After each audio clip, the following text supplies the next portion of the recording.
नमस्कार प्रिय विद्यार्थियों, मैं आपका doctor Gautam sir YouTube channel पे एक बार फिर से आपका स्वागत करता हूं।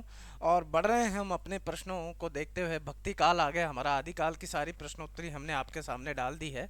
और आप उसे अच्छे से देखिए और अपना मूल्यांकन भी कीजिए, और जो उसमें तथ्यात्मक जानकारी दी जा रही है उसे भी ग्रहण करते रहिए। तो आज की जो प्रश्नोत्तरी भक्ति काल से संबंधित है, और भक्ति काल से लगभग एक या दो प्रश्न हमेशा बनते आए हैं। हमेशा हर पेपर, हर परीक्षा में पूछे जाते हैं। एक से दो प्रश्न या तीन प्रश्न, कभी कभी चार भी आ जाते हैं। तो भक्ति काल एक बहुत बड़ा काल है। इसमें रचनाकार और एक तो चार भागों में बांटा गया है, ठीक है। और चार भागों में भी बहुत सारे रचनाकार हैं, कवि हैं, संत कवि हैं, ज्ञान मार्गी है, सूफी मार्गी जिसे हम कहते हैं, ठीक। तो इसे कई भागों में बांटा गया है। तो वहां पर क्या है कि एक विस्तृत सामग्री हो जाती है। तो आदिकाल भले ही छोटा हो, लेकिन भक्ति काल बहुत बड़ा है। तो इस पे प्रश्न भी ज्यादा आने की संभावना है। जैसे कि अगर आदिकाल से दो प्रश्न पूछे जाते हैं तो भक्ति काल से चार आएंगे। रीतिकाल से दो या तीन प्रश्न ही आते हैं, क्योंकि रीतिकाल इतनी बड़ी सामग्री नहीं रखता। लेकिन आधुनिक काल से तो हमेशा ही आते हैं। आजकल का परीक्षा पैटर्न भी यही है कि आधुनिक काल से ही पूछा जाता है ज्यादातर। तो हम जल्दी जल्दी इन चीजों को देख रहे हैं।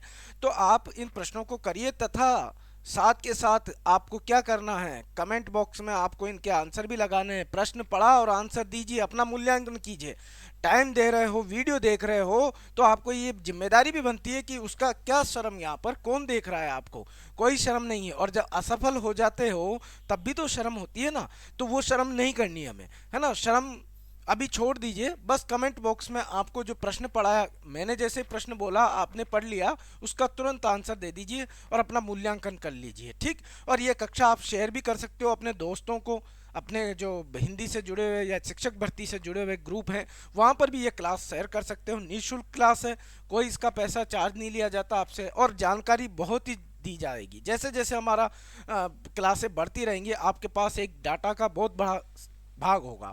और हर चीज में, ये साहित्य ही नहीं, हम काव्य शास्त्र की भी इसी तरह से क्लास बनाएंगे। और रचनाएं आएंगी, अगर सिलेबस आता है हमारे किसी भर्ती परीक्षा का नया सिलेबस, तो उसके अनुसार रचनाएं होंगी तो वो भी बनाई जाएगी। तो प्रत्येक पॉइंट की हम क्लास इसी तरह से बना रहे हैं, और आपके लिए ये निःशुल्क है।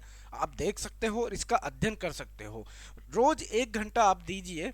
देखिए, मन बनाना पड़ता है। अगर आपको सफल होना है ना, तो पहले उसकी हमारे माइंड में, मस्तिष्क में रूपरेखा तैयार होनी चाहिए। कहते हैं ना वो बात कि मन के हारे हार है और मन के जीते जीत। अगर आपका मन ने ठान लिया कि मुझे तो इस परीक्षा में सफल होना है, तो फिर आपको कोई नहीं रोक सकता। आप उसके लिए मेहनत भी करनी जरूरी है। ऐसा नहीं है कि मन ठान लिया कि मुझे अंबानी बनना है तो फिर आप अंबानी बन गए, ऐसा नहीं। उसके लिए मेहनत भी आपको उतनी करनी पड़ेगी। उसके लिए बार बार सोचना पड़ेगा। जब सुबह उठोगे तो उसके बारे में चिंतन करना और प्रयास करना कि क्या क्या इसकी सामग्री है, इसको हम कैसे पढ़ सकते हैं, मटेरियल कवर करना, जहाँ से अच्छी सामग्री मिल रही है उसे आपको पढ़ना बार बार।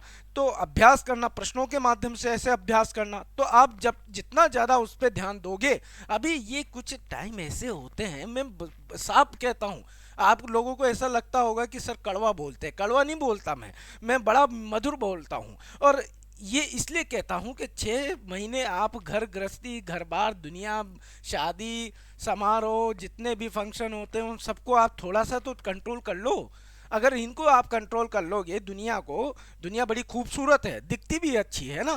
तो इन दुनिया को आपको सिर्फ नियंत्रण में रखना है। और 6 महीने भी अगर आपने अपनी स्ट्रेटजी जो आप अब तक पढ़ते आए हो उस पर अगर फोकस कर दोगे, निश्चित से आपकी सीट निकल जाएगी। ये पैटर्न है, लिख लो कहीं भी, मेरे नाम से ही लिख लो, गौतम सर ने कहा था, ठीक। लेकिन अगर आपने ऐसा कर लिया, आपने 5-6 घंटे अगर आपकी स्ट्रेटजी बनाकर और इस पर आपने फोकस कर लिया, पढ़ लिया, तो आप निश्चित रूप से सफल होगे। इसमें कोई दो राय नहीं है, ठीक। आगे चलते हैं, हमारे प्रश्न तैयार हैं और लाइव आ जाइए। और लाइव क्लास है ये, इसमें कोई दिक्कत नहीं है कि आप, है ना, अपने कमेंट, अपने प्रश्न भी पूछ सकते हो। मैं उसके पर बराबर उत्तर दूंगा, ठीक। तो शुरू करते हैं हम। प्रश्न है हमारा पहला, अलवार अलवार वैष्णवों की संख्या कितनी है। देखिए, पहला प्रश्न है, अलवार वैष्णवों की संख्या कितनी है। तो अलवार वैष्णव की संख्या 9 है, 10 है, 11 है, 12 है।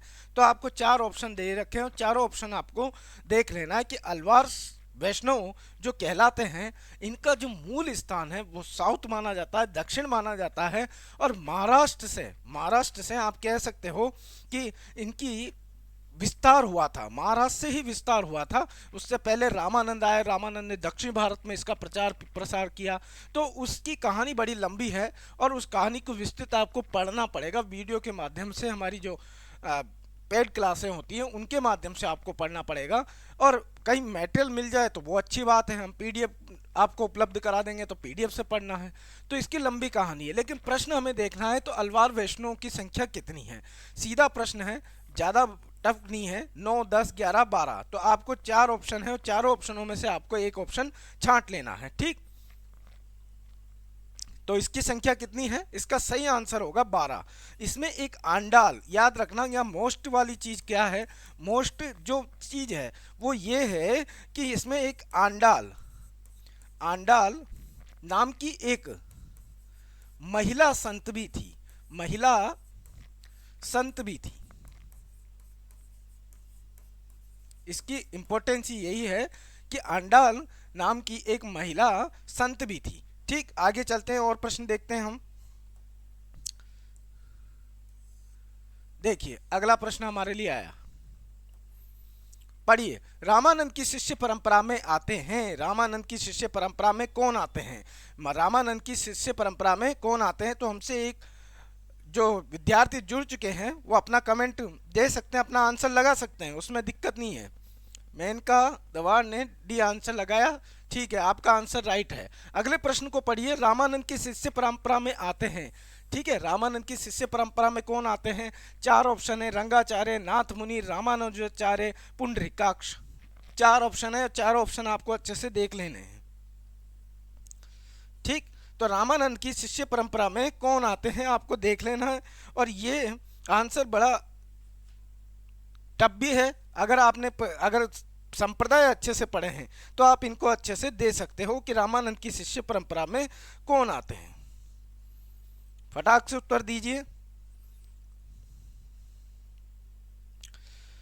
ज्यादा टफ क्वेश्चन भी नहीं है कि भाई आपको इसका क्वेश्चन आएगा ही नहीं, तो आपको इसका आंसर देना है। और अच्छे प्रश्न है, प्रश्न इनमें से ही बैठता है कि ये कठिन प्रश्न जो बहुत सारे बच्चों के लिए क्या होता है कि पीपीटी बनाते वक्त बहुत सरल प्रश्न ले लेते हैं उनका मनोरंजन करने के लिए। यहाँ मनोरंजन का कोई उद्देश्य नहीं है, मनोरंजन के साथ पढ़ाई जरूर हो सकती है लेकिन उद्देश्य बिल्कुल भी नहीं है हमारा मनोरंजन करना। हमारा मनोरंजन यही है कि हम सरल और कठिन जो परीक्षा में पूछे गए हैं, ज़्यादा बार जो पूछे गए हैं और जो कम बार पूछे गए हैं, जो रियल केस में आए हैं कोई न कोई परीक्षा में, उन प्रश्नों को हम छांटकर आपके सामने लाते हैं ताकि वो प्रश्न टफ है, वो आ सकता है, वापिस आ सकता है, तो फिर वो आपको बनने का 100%। ठीक, तो रामानंद की शिष्य परंपरा में आते हैं हमारे, सी ऑप्शन हमारा सही है, और रामानुजाचार्य। ठीक है, रामानुजाचार्य रामानंद की शिष्य परंपरा में आते हैं और रामानुजाचार्य से ही फिर आगे का जो संप्रदाय बना, कई संप्रदाय में बट गया, 2-3 संप्रदायों में बट गया, अलग अलग शिष्यों ने अपने अपने संप्रदाय चला दिए। रामानंद की शिष्य परंपरा में रामानुजाचार्य की में ही वल्लभाचार्य हुए थे। ठीक, आगे चलते हैं और प्रश्न देखते हैं।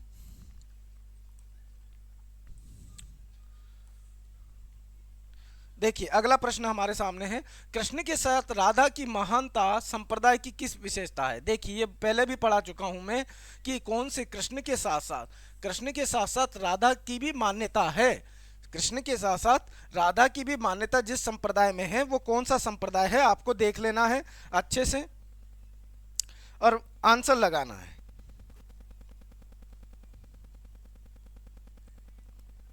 फटाक से उत्तर दीजिए।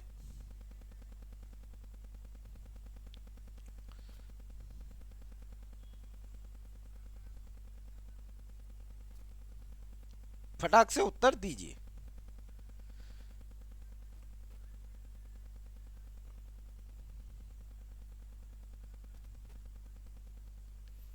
ठीक है, आपने आंसर सोच लिया होगा और आंसर देखने के बाद आप लगा सकते हो श्री संप्रदाय, रुद्र संप्रदाय, ब्रह्म संप्रदाय, सनकादि संप्रदाय। तो राधा के साथ साथ महंता संप्रदाय किसकी है, तो वो कौन सा संप्रदाय हो जाएगा, श्री संप्रदाय। ठीक, तो ये श्री संप्रदाय इसी का उदाहरण है। बहुत अच्छी मतलब ये कह सकते हो आप कि ये बहुत अच्छे प्रश्न हैं, क्योंकि इन प्रश्नों पर क्या है, कई बार प्रश्न बार बार परीक्षा वाला जो परीक्षा बनाता है प्रश्न, उन प्रश्नों को ले लेता है जो या तो ज़्यादा पूछे गए हैं, और ज़्यादा नहीं पूछे गए हैं तो वो प्रश्न फिर हमारे क्या होते हैं कि हमें आते नहीं हैं। जो नए बच्चे होते हैं उनको तो बिल्कुल नहीं आते, क्योंकि उन्होंने इतना डीपली पढ़ा नहीं है, बार बार नहीं पढ़ा। एक बार दो बार पढ़ने से कुछ होता ही नहीं है, सिर्फ आप 30 प्रश्न या 40 प्रश्न ही बना पाओगे। अगर आपने ज़्यादा पढ़ना है, अगर ज़्यादा पढ़ा है, 7-8 बार आपने कोर्स किया है, तो आपको फिर अच्छा अटेम्पशन हो जाएगा, और आप अपनी कैटेगरी के अनुसार ही अध्ययन करना पड़ता है। आज की जो प्रतियोगिता है वो बहुत ही टफ से टफ होती जा रही है, तो इस टफ प्रतियोगिता में आपको एग्ज़ाम टफ आने लग गए आजकल। पहले जैसे सरल एग्ज़ाम नहीं होते, प्रश्न भी टफ आने लग गए। तो ऐसे घुमा फिरा के जो प्रश्न होते हैं वो हमारे सामने आ जाते हैं। ठीक है, आगे चलते हैं। देखिए, यहाँ पर अपना हमारा प्रश्न आता है कि निम्नलिखित में को सुमेलित कीजिए तथा नीचे दिए गए कूट द्वारा सही उत्तर चुनिए। देखिए, नीचे दिए गए जो कूट है उसके सही उत्तर चुनने हैं आपको।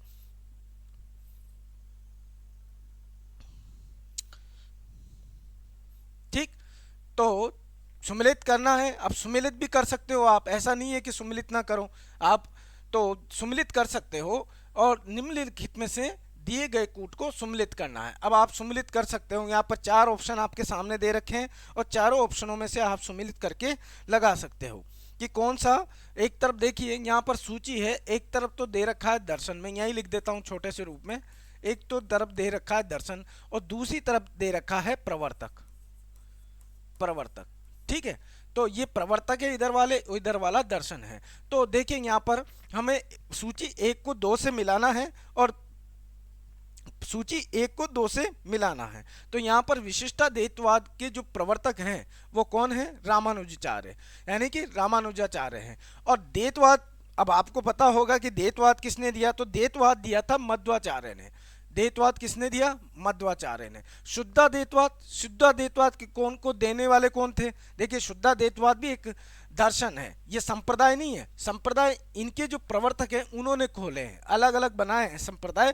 तो शुद्धाद्वैतवाद को देने वाले विष्णु स्वामी हैं, विष्णु स्वामी, तो ये विष्णु स्वामी हो गया। और द्वैताद्वैतवाद को तो आप पता ही है कि द्वैताद्वैतवाद निम्बार्काचार्य ने दिया था। तो 3, 4, 2, तो यहाँ पर देख लीजिए, आप मिलान कर लीजिए, 3, 4, 2 और 1, तो ये हमारा डी ऑप्शन राइट हो जाएगा। ठीक, आगे चलते हैं और प्रश्न देखते हैं।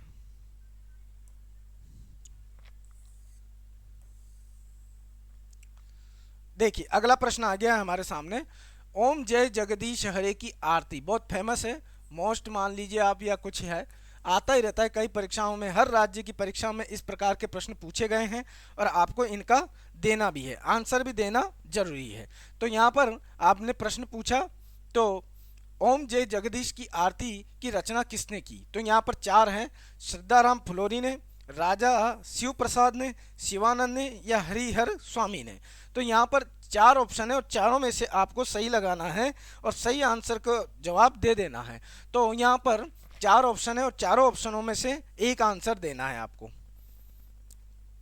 तो आपका आंसर जो भी है वो आप लॉक कर सकते हो कि यहाँ पर क्या होगा आंसर। तो ओम जय जगदीश की आरती की रचना किसने की, तो किसने की, श्रद्धाराम फुलोरी ने, यानी कि श्रद्धाराम फिलोरी, इसे फ्लोरी भी कहते हैं और फिलोरी भी कहते हैं, तो दोनों हैं। राजा शिव प्रसाद सिंह हमारे आधुनिक काल के हैं, और शिवानंद एक भक्त रहे हैं, हरिहर स्वामी भी एक भक्त कवि रहे हैं।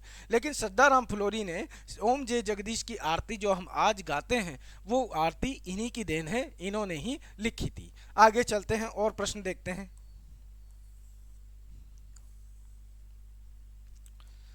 देखिए, हिंदी का भक्ति काल बाहरी आक्रमण की प्रतिक्रिया है, ये इंपॉर्टेंट प्रश्न है, मोस्ट लगा लो आप, वेरी वेरी इंपॉर्टेंट, आता ही है और आया है, कई बार परीक्षाओं में पूछा गया है। तो इसका आंसर आपको अच्छे से देना है, अच्छे से देना है ये आंसर, ठीक, सोच समझ के दीजिए। 4 ऑप्शन है, ग्रिएशन, यहाँ पर पहले ये देखो, हिंदी का भक्ति काल बाहरी आक्रमण, बाहरी आक्रमण बता रहा है कि प्रतिक्रिया है, यानी बाहरी आक्रमण की प्रतिक्रिया है। तो 4 ऑप्शन है, ग्रिएशन, हजारी प्रसाद द्विवेदी, रामचंद्र शुक्ल और उपयुक्त में से कोई नहीं। 4 ऑप्शन आपके सामने हैं, आप ऑप्शन अच्छे से दे सकते हो, पढ़ के दे सकते हो।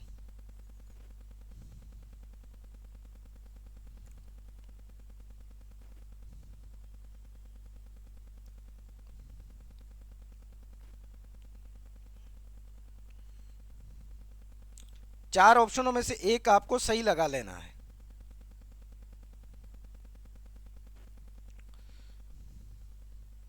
चार ऑप्शन आपने पढ़ लिए होंगे और अच्छे से आप लगा सकते हो कि बाहरी आक्रमण की प्रतिक्रिया किसे कहा। जो आपने कहा, देखिए गिरियसन ने कहा कि भक्ति काल की देन ईसाई आंदोलन की, ईसाई आक्रमण की देन है, यानी ईसाई जब भारत आए तो भक्ति काल लाए। ये गलत है, क्योंकि भक्ति काल का उदय तो बहुत पहले हो गया था, जब ईसाइयों का कुछ वर्चस्व ही नहीं था हमारे भारत में, इतना नहीं था, आ तो गए होंगे लेकिन इतना नहीं था, तो उससे पहले भक्ति काल चला, लेकिन इसे हम सही नहीं मानते। बाहरी आक्रमण की प्रतिक्रिया कहा था रामचंद्र शुक्ल ने। किसने कहा था बाहरी आक्रमण, यानी कि जो विदेशियों के आक्रमण हुए, मोहम्मद गौरी और ये भारत में जो आक्रमण आए, मुस्लिम सत्ताओं ने जो हमारे भारत में आक्रमण किए, वो आक्रमण से ही भक्ति अब हताश निराश थी, हार गए थे, जो स्थानीय राजा थे वो सब हार गए थे उन आक्रांताओं से। अब हारने के बाद व्यक्ति दो ही तरफ जाता है, या तो भगवान के सानिध्य में जाता है या उसकी गुलामी करना पसंद करता है। तो इनके पास रामचंद्र शुक्ल जी कहते हैं कि हमारी भारतीय जो जनता थी उसको भगवान की शरण के अलावा और कोई रास्ता ही नहीं सूझा, तो ये भगवान की शरण की तरफ चले गए और कई भक्त बने, कई कवि बने। तो इन्होंने जो साहित्य लिखा वो भक्तिकालीन साहित्य कहलाया। अब जब भगवान की तरफ आदमी जाएगा तो उनके रूप, उनके स्वरूप, उनकी जो अवतार हुए हैं उन्हीं के ऊपर साहित्य लिखेगा। और उस समय जनता से क्या काम, न तो राजाओं के यशोगान होंगे, क्योंकि यशो गान कैसे करें, क्योंकि वो तो बाहरी आक्रांता रहे। जब शासन ही दूसरे का चल रहा है विदेशियों का, तो हम उनका यशोगान कर ही नहीं सकते, तो उसका कोई औचित्य नहीं था। बाहरी आक्रमण की प्रतिक्रिया रामचंद्र शुक्ल ने कहा था। ये ऑप्शन हमारा सी सही हो जाएगा। आगे चलते हैं। अगला प्रश्न देखिए आप, रामानुज रामानुज के श्री संप्रदाय में किसकी उपासना होती है। रामानुज के श्री संप्रदाय में किसकी उपासना होती है, यह आपको देख लेना है। चार ऑप्शन हैं, चारों ऑप्शन आपके सामने है, शंकर, ब्रह्मा, विष्णु, लक्ष्मी। तो रामानुज के श्री संप्रदाय में किसकी उपासना होती है, बहुत ही ज्यादा टफ क्वेश्चन नहीं है और सीधा ही है, आपको पता होना चाहिए। श्री संप्रदाय में किसकी उपासना होती है, तो श्री संप्रदाय में किसकी उपासना होती है। चार ऑप्शन है आपके सामने और चारों ऑप्शन जुड़ जाइए आप, और अपनी ये क्लास जो है इसे आप शेयर भी कर सकते हो, ठीक, अपने व्हाट्सएप ग्रुप पे शेयर कर सकते हो, टेलीग्राम ग्रुप पे शेयर कर सकते हो, ठीक। अब यहाँ पर प्रश्न आता है हमारे सामने कि रामानुज के श्री संप्रदाय में किसकी उपासना होती है। देखिए श्री किसका रूप है, हम मोस्टली अगर हम श्री को देखा जाए तो हम लक्ष्मी का रूप कहते हैं। किसका कहते हैं, लक्ष्मी का। लेकिन लक्ष्मी की कोई उस समय संप्रदाय भी नहीं था, और लक्ष्मी की उपासना भारत में होती जरूर है लेकिन कोई विशेष संप्रदाय इसके लिए नहीं बनाता। लेकिन लक्ष्मी जी के जो पति हैं उनका नाम है विष्णु।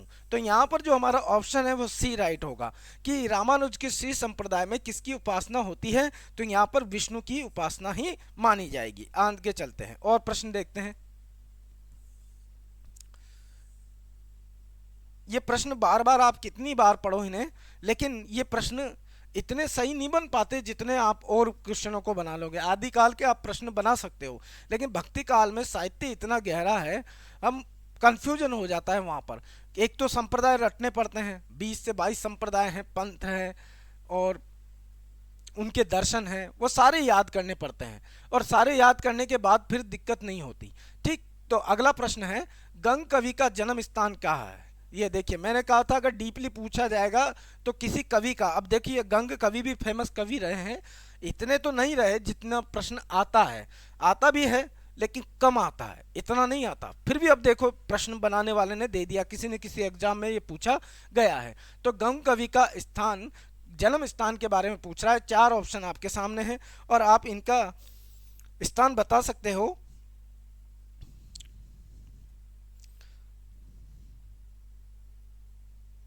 गंग कवि का जन्म स्थान, तो गंग कविता का जन्म स्थान हमारा सीधा सा है, वहां पर आगरा में है, प्रयाग में है, इटावा में है, गंगापुर में है।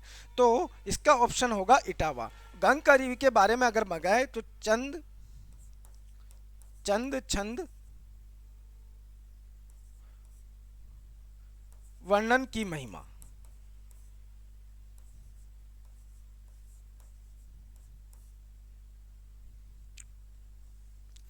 गंग छंद वंदन की महिमा। और एक ये भी है कि इनकी रचना तो है ही सही, इनकी रचना के साथ साथ रहीम के विभिन्न अभिन्न मित्र माने जाते हैं ये, ठीक है। तो इनकी जो रचना तो है ही सही कि चंद छंद वर्णन की महिमा।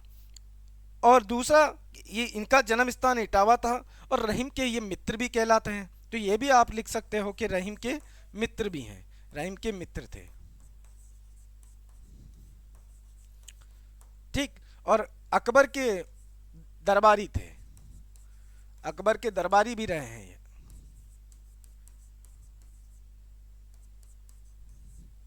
दरबारी भी रहे हैं। वर्णन कह दो या वर्णन कह दो एक ही बात है, ठीक है। लेकिन अगर शुद्ध लिखना चाहते हो तो वर्णन की महिमा, ठीक। चंद छंद वर्णन की महिमा, यह आंसर हमारा सही हो गया। आगे चलते हैं और प्रश्न देखते हैं।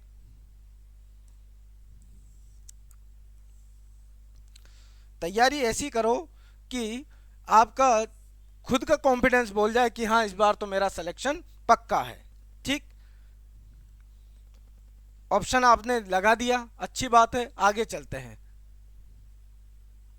निम्नलिखित में से कौन हनुमत चरित्र के रचयिता है? निम्न में से कौन हनुमत चरित्र के रचयिता हैं? ये हनुमत चरित्र के रचयिता कौन है? तो यहाँ पर चार ऑप्शन है, नाभादास है, तुलसीदास है, अग्रदास है, रायमल पांडे है। तो चार ऑप्शन आपके सामने है और चारों ऑप्शनों में से आपके सही ऑप्शन लगा लेना है, ठीक। चार ऑप्शन है। नाभादास के बारे में तो आपको पता ही है, तुलसीदास के बारे में पता है, अग्रदास के बारे में भी आपको पता है, ठीक। अष्टयाम या राम अष्टयाम इनकी रचना है। तुलसीदास की आप कवितावली कह सकते हो, रामचरितमानस कह सकते हो, और नाभादास का भक्तमाल प्रसिद्ध है। भक्तमाल, इस पे से प्रश्न बहुत आते हैं, इनके पर प्रश्न आएगा। तो आपको तुलसीदास के बारे में पता ही है, चरितमानस, ठीक, रामचरितमानस। अग्रदास अष्टयाम कह सकते हो आप, अष्टयाम, राम अष्टयाम भी कह सकते हो, राम अष्टयाम। और रायमल पांडे ने हनुमत चरित्र की रचना की। रायमल पांडे ने हनुमत चरित्र की रचना की। तो ये ऑप्शन हमारा सही हो जाएगा, कौन सा? रायमल पांडे। अगले प्रश्न की ओर चलते हैं। देखिए अगला प्रश्न क्या है हमारे पास। देखिए अगला प्रश्न, निम्नलिखित में से राधा वल्लभ संप्रदाय का प्रवर्तक कौन है? राधा वल्लभ संप्रदाय का प्रवर्तक पूछा जाता है तो चार ऑप्शन है, वल्लभाचार्य, हितहरिवंश, गोविंद स्वामी, शीत स्वामी। चार ऑप्शन है और चारों ऑप्शन आपको लगा लेने हैं। चारों ऑप्शनों के बारे में आप देख लीजिए, चार ऑप्शन है और चारों ऑप्शन को लगा लेना है, ठीक। चार ऑप्शन है, वल्लभाचार्य है, हितहरिवंश है, गोविंद स्वामी है। तो यहाँ पर राधा वल्लभ संप्रदाय के प्रवर्तक है, या आप यूं भी कह सकते हो राधा वल्लभ संप्रदाय के संस्थापक कौन रहे हैं?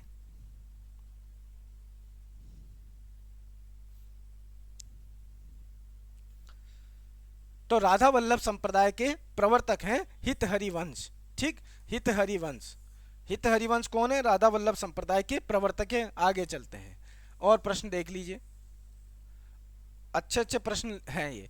विभिन्न मतों के आधार पर हिंदी में भक्ति काव्य की कितनी शाखाएं मानी जाती हैं? भक्ति काव्य की कितनी शाखाएं मानी जाती हैं? 3, 4, 2, 5। तो भक्ति काव्य की शाखाएं कितनी मानी जाती हैं, ये आपको आंसर लगाना है।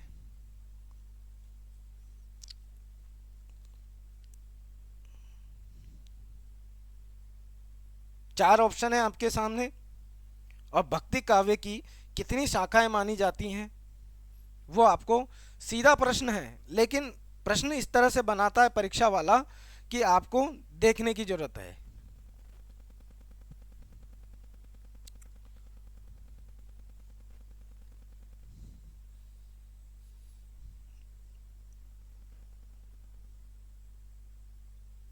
ऑप्शन जब लगाइए तो आप ABCD में लगाइए, ठीक। ABCD में लगाया करो ताकि उससे हमें ये पता लग जाए कि बच्चे कहाँ का आंसर दे रहे हैं। अब देखिए यहाँ गिनती है ना, तो गिनती के हिसाब से ए बी सी होना चाहिए। तो कौन सा है, 3 है, 4 है, 2 है, 5 है। तो यहाँ पर ऑप्शन हमारा 2 सही होगा कि भक्ति, हिंदी में भक्ति काव्य की धाराएं कितनी मानी जाती है। देखिए ये हम कहते हैं भक्ति, भक्ति काल। और भक्ति काल को हम दो मुख्यतः तो दो धाराओं में बांटते हैं, ठीक है ना। एक तो हम कर देते हैं, आपको पता ही होगा इसका क्लासिफिकेशन। एक तो हम निर्गुण काव्य धारा, काव्य धारा, निर्गुण काव्य धारा, और दूसरा करते हैं सगुण काव्य धारा।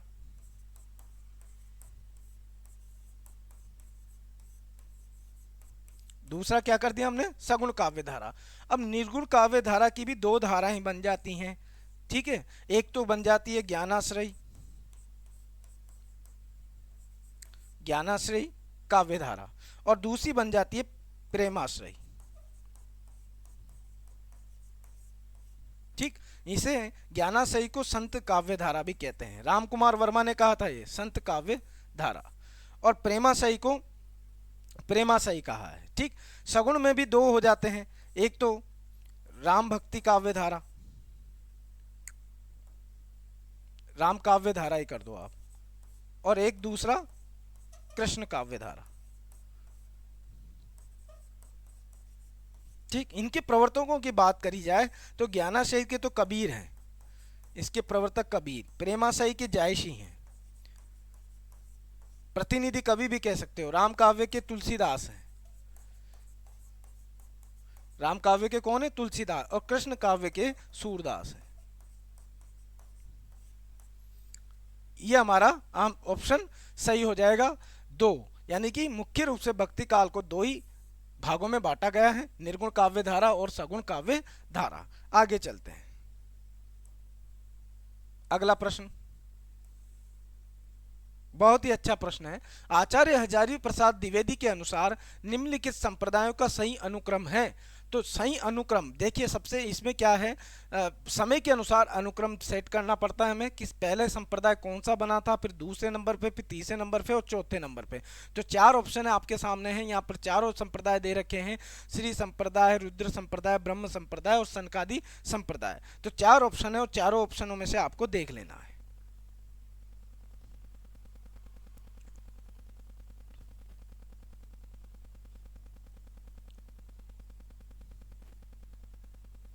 चारों ऑप्शनों में से आप लगा सकते हो।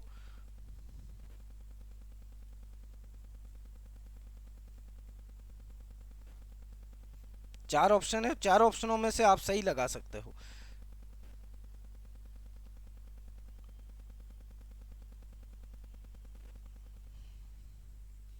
ठीक है, आपने ऑप्शन चुन लिया होगा कि इनमें से कौन से सही है। और सही है कि सबसे पहले जो आया हमारा वो श्री संप्रदाय आया था, जिसमें विष्णु की उपासना होती है। किसकी उपासना होती है, विष्णु की, विष्णु की। फिर उसके बाद ब्रह्म संप्रदाय आया, ब्रह्म संप्रदाय। फिर उसके बाद आया हमारा रुद्र संप्रदाय और सनकादि संप्रदाय। सनकादि संप्रदाय में भी एक यहाँ पर क्वेश्चन है कि सनकादि संप्रदाय में भी राधा कृष्ण की पूजा की जाती है, राधा कृष्ण की युगलोपासना भी की जाती है। आप यूं भी कह सकते हो युगलोपासना, ठीक है। मान्यता है, दोनों की मान्यता है, सनकादि संप्रदाय में भी है और ब्रह्म संप्रदाय में नहीं है, सॉरी, ठीक है ना। तो ये इस तरह से जमेंगे, श्री संप्रदाय, ब्रह्म संप्रदाय, रुद्र संप्रदाय और सनकादि संप्रदाय। अगला प्रश्न देखते हैं, चलिए। थोड़े अलग अलग स्टाइल में प्रश्न आने लग गए आजकल।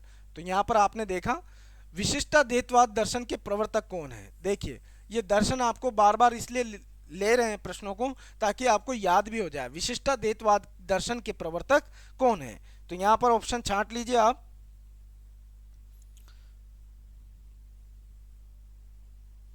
विशिष्टाद्वैतवाद के प्रवर्तक कौन है, आपको लगा लेना है आंसर।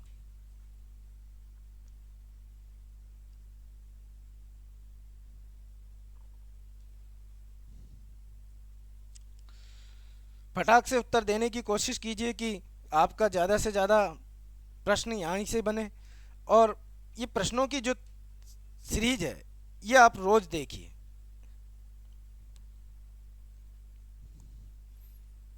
चार ऑप्शन है आपके सामने विशिष्टाद्वैतवाद में: मध्वाचार्य, रामानुजाचार्य, वल्लभाचार्य, शंकराचार्य। अब अगर इनके दर्शनों की बात करें तो दर्शन प्रवर्तक कौन कौन है, तो पहले हम प्रवर्तक देख लेते हैं कि प्रवर्तक कौन कौन रहे हैं। तो देखिए मध्वाचार्य का, तो जो मध्वाचार्य थे, मध्वाचार्य भी बड़े संत हुए हैं। तो इनका जो मध्वाचार्य उल्टा दे रखा है, सॉरी, विशिष्टाद्वैतवाद के दर्शन। तो यहां पर हम दर्शन लिखेंगे पहले कि दर्शन क्या है। तो विशिष्टाद्वैतवाद किसने दिया? विशिष्टाद्वैतवाद मध्वाचार्य ने, विशिष्टाद्वैतवाद मध्वाचार्य ने। तो यहां पर हमारा जो प्रश्न था उसके अनुसार तो ऑप्शन हमारा यही हो गया, लेकिन अतिरिक्त हम जानकारी लेंगे तो अत्यंत जानकारी कैसे लेंगे? रामानुजाचार्य द्वैतवाद, द्वैतवाद यानी कि रामानुजाचार्य ने जिस संप्रदाय की स्थापना की वो द्वैतवाद या दर्शन था, वो द्वैतवाद था। और वल्लभ की जो था वल्लभाचार्य, तो वल्लभाचार्य ने जो संप्रदाय लिया वो शुद्धाद्वैतवाद था। वल्लभाचार्य का संप्रदाय कौन सा था? शुद्धाद्वैतवाद।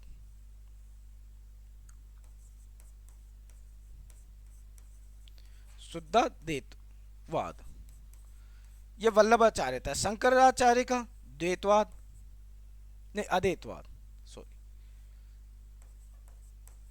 अद्वैतवाद।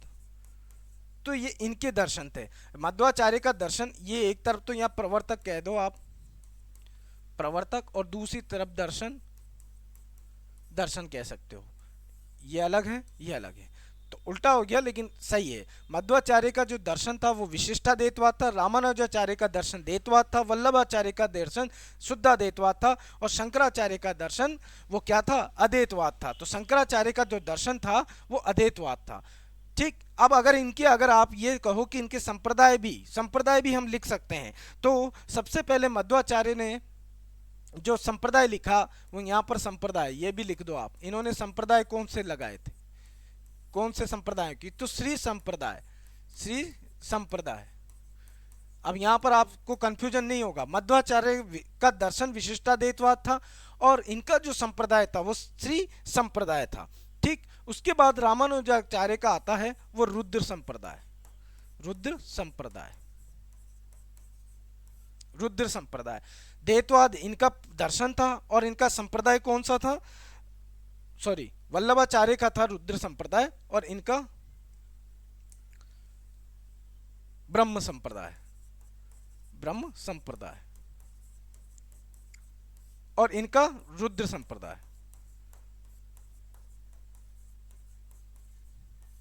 ठीक।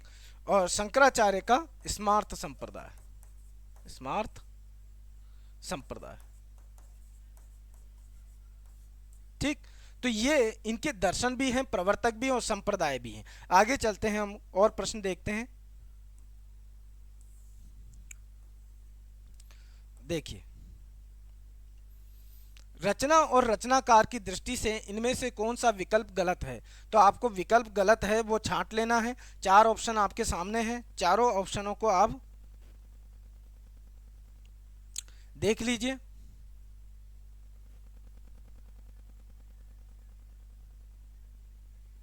चार ऑप्शन है और चार ऑप्शनों को आपको अच्छे से देख लेना है। तो वेली, किस्मत, रुक्मणी री, तो चतुर्बुरदास है, ध्यान मंजरी है, एक तरफ बरवे नायक का भेद है, भक्तमाल है, और इधर जो नाम दे रखे हैं तो वो है। तो सबसे पहले याद रखिए, कुछ भी रचनाओं को आप याद करते हो तो उसमें जो फेमस रचना है ना वो उसका आप देख लिया करो। ऐसे प्रकार के प्रश्नों में आपको जो आपको याद है ना सबके पहले उसका मिलान कर लिया करो। अब जैसे अगर आप देखोगे तो यहाँ पर कौन सा है? भक्तमाल देख लिया आपने, नाभादास सही है कि भक्तमाल का नाभादास। बरवे नायक का भेद रहीम, ये भी बिल्कुल सही है। और ध्यान मंजरी ये अग्रदास ने लिखी थी। अग्रदास रामानंदी यानी कि राम काव्य धारा से जुड़े हुए हैं, राम काव्य धारा से जुड़े हुए हैं। ठीक। और वेली, कृष्ण, रुक्मणी ये चतुर्बुरदास नहीं है, यानी कि इसके लेखक है ना वो पृथ्वीराज है, पृथ्वीराज है। ठीक। तो यहाँ ऑप्शन जो होगा गलत छांटना था, तो गलत में तो ये ए ही सही होगा हमारा। आगे चलते हैं और प्रश्न देखते हैं। अगला प्रश्न आ गया हमारे लिए, और अगले प्रश्न में आपको आंसर लगा लेना है। भक्ति आंदोलन को ईसाईयत की देन कहने वाले इतिहासकार हैं। 4 ऑप्शन है आपके सामने। भक्ति काल को ईसाईयत की देन कहने वाले कितने लोगों ने भक्ति काल को ईसाईयत की देन कहा, सबसे पहले किसने कहा, यह मान है। तो यहाँ पर भक्ति काल को ईसाईयत की देन किसने कहा। अब देखो ईसाईयत की देन कहने वाले कौन थे। 4 ऑप्शन है, जॉर्ज गिरियर्सन, मिश्र बंधु, गारसा दत्तासी, राहुल सांकृत्यायन। तो यहाँ पर इतिहासकार जो हैं उनमें से सबसे पहले किसने कहा था, तो आपको देख लेना है और तुरंत आंसर भी लगाना है कि क्या है। ऑप्शन में आप आंसर देते रहो।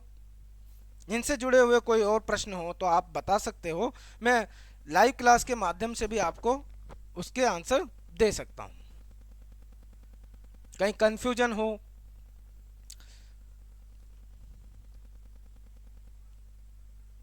सही लगाया काफी बच्चों ने कि जॉर्ज गिरियर्सन, इसका आंसर होगा जॉर्ज गिरियर्सन। जॉर्ज गिरियर्सन ने ये कहा था, ये अंग्रेज तो थे ही सही, ईसाई मत को मानने वाले, इन्होंने कहा था कि भक्ति काल की जो देन है ना, यानी भक्ति का आंदोलन जो आया वो ईसाईयत की देन है, और ईसाईयत की देन है इसीलिए इन्होंने, इनका ये प्रश्न बना, और ये कोई मायने नहीं रखते, इनका कोई कथन नहीं। आगे चलते हैं और प्रश्न देखते हैं।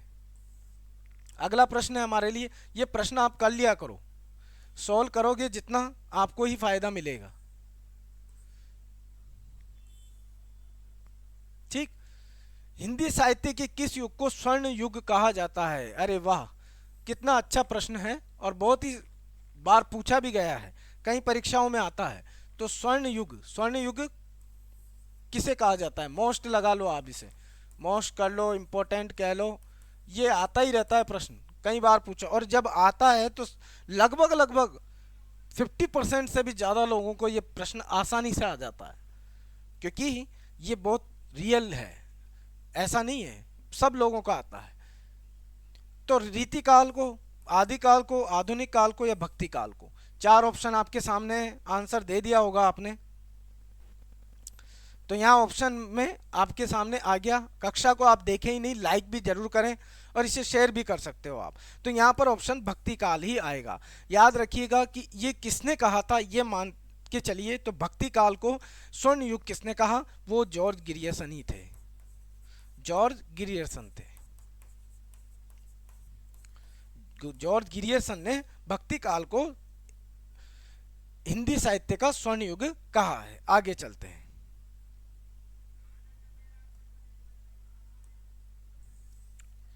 देखिए अगला प्रश्न है हमारे सामने, भक्ति आंदोलन को लोक जागरण काल किसने कहा। ये भी बात सही है साहब, भक्ति आंदोलन को लोक जागरण किसने कहा। तो ये प्रश्न आते हैं, नागेंद्र ने कहा, राहुल सांकृत्यायन ने कहा, रामविलास शर्मा ने कहा, हजारी प्रसाद द्विवेदी ने कहा। तो 4 ऑप्शन आपके सामने, 4 ऑप्शनों में से फटाक से उत्तर दे दीजिए। लोक जागरण किसने कहा है, तो आप लोक जागरण वाला आंसर लगा सकते हो।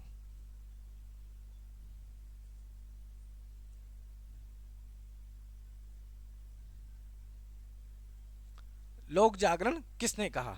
तो यहां पर हमारे सामने 2 प्रश्न हैं, एक तो है लोक जागरण और एक और आता है इसकी तरह ही, वो लोक जागरण काल। ये ध्यान रखना थोड़ा सा, एक तो ये लिखा जाता है और एक ये लिखा जाता है। तो लोक जागरण तो हमारे हजारी प्रसाद द्विवेदी ने कहा था, लेकिन लोक जागरण काल, भक्ति आंदोलन को लोक जागरण हजारी प्रसाद द्विवेदी ने कहा, और लोक जागरण काल जो कहने वाले थे वो रामविलास शर्मा थे। रामविलास शर्मा ने ही इस काल का नाम लोक जागरण काल कहा है। इतना सा ध्यान रखना, मोस्ट है, ये भी पूछा गया है और आएगा तो कई लोगों को कंफ्यूजन होगा। ध्यान रखना, लोक जागरण काल और लोक जागरण, ठीक, इतना सा है। गलती भी खूब करके आओगे इसमें, अगर प्रश्न आएगा तो इसमें गलती होने की संभावना पूरी है। लोक जागरण ऊपर भी लोक जागरण है, लेकिन काल जुड़ा हुआ है तो रामविलास शर्मा है, और लोक जागरण खाली जुड़ा हुआ है तो हजारी प्रसाद द्विवेदी है। आगे चलते हैं। अगला प्रश्न है हमारे सामने, ये किसका कथन है, ये किसका कथन है, सॉरी कथन, ये प्रश्न डिलीट है। अगला प्रश्न ये वाला देखिए, भक्ति रस का पूर्ण परिपाक जैसा विनय पत्रिका में देखा जाता है वैसा अन्यत्र नहीं, ये कथन किसका है? तो ये चार ऑप्शन आपके सामने हैं, चार ऑप्शनों में से आपको सही लगा लेना है।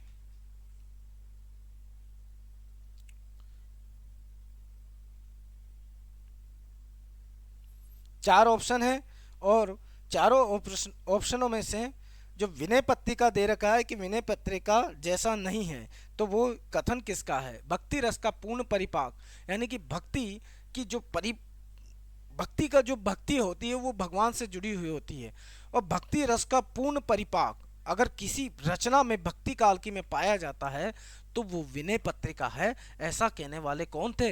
ऐसा कहने वाले सिर्फ एक ही थे अपने, तो आचार्य रामचंद्र शुक्ल। इन्होंने ही विनय पत्रिका को महान बताया कि भक्ति काल की अद्भुत रचना है। आगे चलते हैं और प्रश्न देखते हैं। देखिए, भक्ति का प्रारंभ कहाँ से हुआ? अब यहाँ चार है, पूर्वी भारत से, दक्षिण भारत से, पश्चिम भारत से, उत्तरी भारत से। मोस्ट है, बहुत बार पूछ लिए गए हैं ये प्रश्न। भक्ति आंदोलन की शुरुआत कहीं से हुई, भक्ति का प्रारंभ कहीं से हुआ, तो यहाँ पर आपको देख लेना है।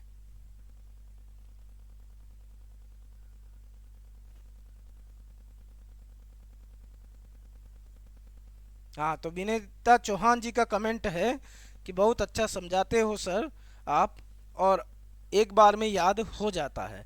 तो मेरा उद्देश्य ये है कि जो प्रश्न लेके आ रहे हैं, तो हम यहाँ टाइम पास थोड़ी कर रहे हैं कि हम यहाँ पर आप लोगों का भी समय खराब करें और हमारा भी समय खराब करें।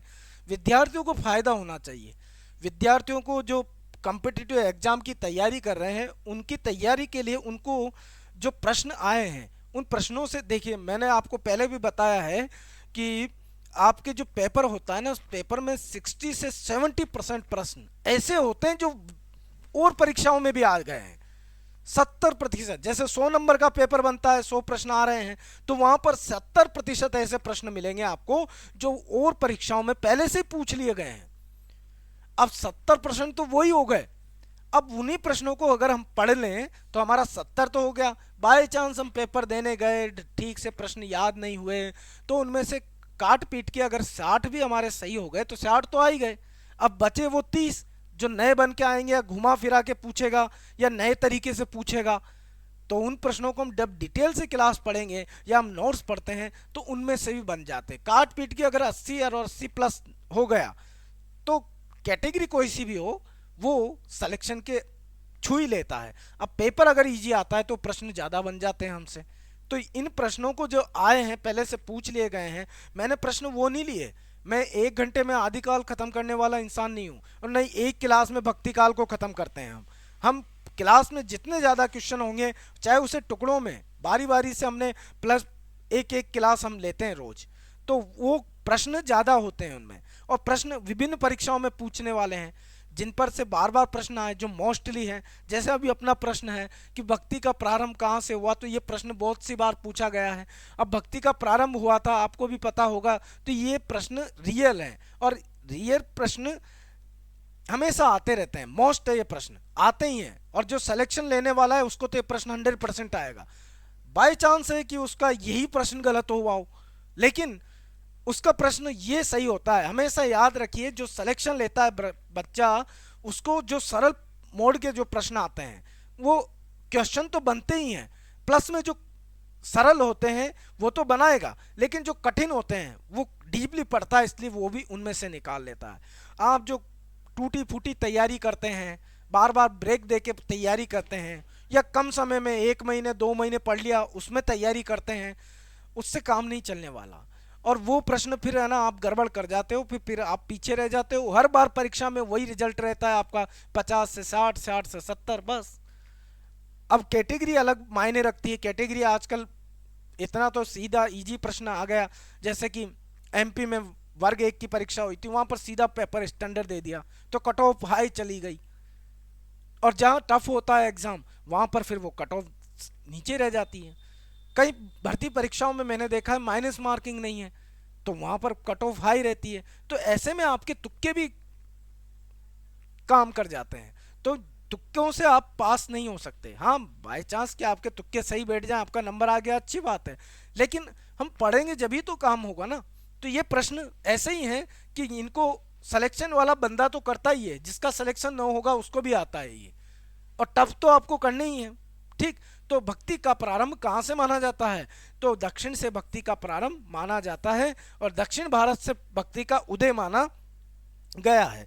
तो यहाँ पर दक्षिण भारत से ही हमारी भक्ति की शुरुआत होती है। और एक कहा भी गई है, भक्ति द्राविड़ी उपजी, श्लोक है ये, भक्ति द्राविड़ी उपजी लाए रामानंद, प्रकट किया कबीर ने सात दीप नौ खंड। यानी कि भक्ति द्राविड़ी उपजी, द्राविड़ का मतलब दक्षिणी भारत, वहां पर द्राविड़ जाति की प्रजाति रहती है, पहले रहती आई थी और आज भी लोग रहे हैं, तो दक्षिण को हम द्राविड़ भी कहते हैं। तो भक्ति द्राविड़ उपजी लाए रामानंद, प्रकट किया कबीर ने सात दीप नौ खंड। तो सात दीप नौ प्रकट किया कबीर ने, उस भक्ति को कबीर ने एक अलग मोड से प्रकट किया। और ज्ञानाश्रय संप्रदाय की ज्ञानाश्रय जो धारा थी उसमें इस ऐसे निराकार ईश्वर का रूप को प्रस्तुत किया जनता के सामने, तो भक्ति फैलती गई। तो इस तरह से कबीर का भी बहुत बड़ा योगदान है भक्ति युग में। आचार्य रामचंद्र शुक्ल ने कबीर को इतना प्रमुखता नहीं दी जितनी तुलसीदास को दी। तो हजारी प्रसाद द्विवेदी भी कहते हैं कि कभी कभी हो जाता है ऐसा। तो भक्ति का प्रारंभ कहाँ से हुआ? दक्षिण से, दक्षिणी भारत से। आगे चलते हैं और प्रश्न देख लेते हैं। तो आज तक प्रश्न यही समाप्त होते हैं। ये क्लास कैसी लगी कमेंट में बताया कीजिए आप, और इस क्लास को आप शेयर भी कर दिया कीजिए कि आपका अगर फ़ायदा हो रहा है तो उन लोगों का भी फ़ायदा हो जो पढ़ रहे हैं। हमसे ज़्यादा जितने जुड़ेंगे तो हम प्रश्नों को उसी मोड से प्रस्तुत करेंगे, क्योंकि मज़ा भी आएगा। आप इसके हम जो प्रश्न देंगे उसके साथ जुड़े हुए और प्रश्न भी आप कमेंट में पूछ सकते हो, उस प्रश्न से जुड़े हुए, तो ज़्यादा से ज़्यादा जानकारी आपको मिलेगी। और उसका जब जानकारी, अगर आप देखिए, पढ़ने के 3-4 हमारे स्तर होते हैं। पढ़ने की सबसे अच्छी विधि बताता हूँ मैं आपको। देखिए, आप अगर किसी को एक्टिविटीज़ से माध्यम से, यानी कि प्रदर्शन के माध्यम से अगर पढ़ते हो तो वो ज्ञान सबसे अच्छा होता है। उससे भी अच्छा ज्ञान होता है कि उसे लिख कर पढ़ो। बार बार अगर लिख के पढ़ते हो तो वो तो सबसे बेस्ट है। और फिर एक मोड ऐसा भी होता है जब आप बुक्स खोल के पढ़ते हो। हमारे कई ऐसे विद्यार्थी हैं जो बुक्स तो खोलते पढ़ते हैं और फिर खोल के पढ़ते हैं तो वो शब्द गायब हो जाते हैं अचानक से, और जाने कहाँ जन कहाँ के ध्यान आ जाते हैं उनको। ठीक है, कोई बागों में खेल रहा है, कोई शादी में घूम रहा है, तो ऐसे से ध्यान हमारे भटक जाते हैं। तो बुक से पढ़ने की अपेक्षा आप वीडियो के माध्यम से, अगर क्लास के माध्यम से पढ़ रहे हो तो वो सबसे ज़्यादा अच्छा माना जाता है। और इसके साथ साथ आप नोट्स भी बना रहे हो तो और बेस्ट हो जाता है। और जब प्रश्नोत्तरी चल रही हो तो आपका जो पहले का जो पढ़ा हुआ ज्ञान है, जो पहले जो आपने नोट्स पढ़े हैं, बुक्स पढ़ी हैं, उनको सबसे अच्छा ये है कि आप यहाँ पर निखारिए, उन्हें मूल्यांकन कीजिए अपना कि हमारा कितना सही होता है। और रोज़ ये क्लास 9 बजे ली जाती है आपकी, और 9 बजे आप ठीक टाइम से आया करें। ठीक, कभी कभी इधर उधर हो जाए तो अलग बात है। रोज 1 घंटा अपनी स्टडी के लिए दें अगर आपको शिक्षक बनना है तो। और अगर टाइम पास करना है तो YouTube पे बहुत सारे वीडियो हैं, आप टाइम पास भी कर सकते हो, हम थोड़ी रोकेंगे आपको। लेकिन अगर शिक्षक बनने के लिए आपने ठान लिया कि हमें तो सर शिक्षक बनना ही है, गवर्नमेंट नौकरी हासिल करनी है, तो इतना आसान भी नहीं है। आने वाली भर्ती परीक्षाओं में कई लाखों से, हजारों से विद्यार्थी बैठते हैं और आप उनमें कहाँ हो आपको भी पता नहीं रहता, क्योंकि आपको हर विद्यार्थी की परख थोड़ी होती है कौन आगे चल रहा है कौन पीछे चल रहा है। कभी कभी तो समान रूप से तैयारी करने वाले विद्यार्थी भी पेपर के दिन उन 2 या 3 घंटों में पिछड़ जाता है। अच्छा विद्यार्थी भी जो 1-2 नंबर आगे चल रहा हो ना, वो भी उस दिन पिछड़ जाता है। तो अपनी तैयारी ऐसी बना लीजिए कि सिलेक्शन पक्का हो ही सही। ठीक, तो मिलते हैं अगली क्लास में। और आज की जो क्लास पसंद आई हो तो लाइक जरूर करें, शेयर करें, और रोज 9 बजे जो लाइव क्लास होती है उसका आनंद लें। और हमें आपके जो कमेंट्स मिलते हैं उससे हमारी ऊर्जा बढ़ती रहती है। ठीक, तो उस कमेंट भी करें कि भाई ये सर इसके संबंधित ये प्रश्न है, तो मैं वो प्रश्न भी आपके सामने, उसका आंसर भी आपको तुरंत बता दूंगा। उसकी संबंधित कोई जानकारी होगी तो भी बता दूंगा। लेकिन आप जितना हमसे जुड़ोगे उतने ही हमारा भी क्या होता है, कॉन्फिडेंस बढ़ता है, मज़ा आता है भीड़ को पढ़ाने में। और हमने जब भीड़ को पढ़ाया है तो उसकी बात अलग होती है। तो मिलते हैं अगली क्लास में, दीजिए इजाज़त, मैं आपका डॉक्टर गौतम सर लेता हूँ इजाज़त और मिलते हैं अगली कक्षा में। नमस्कार।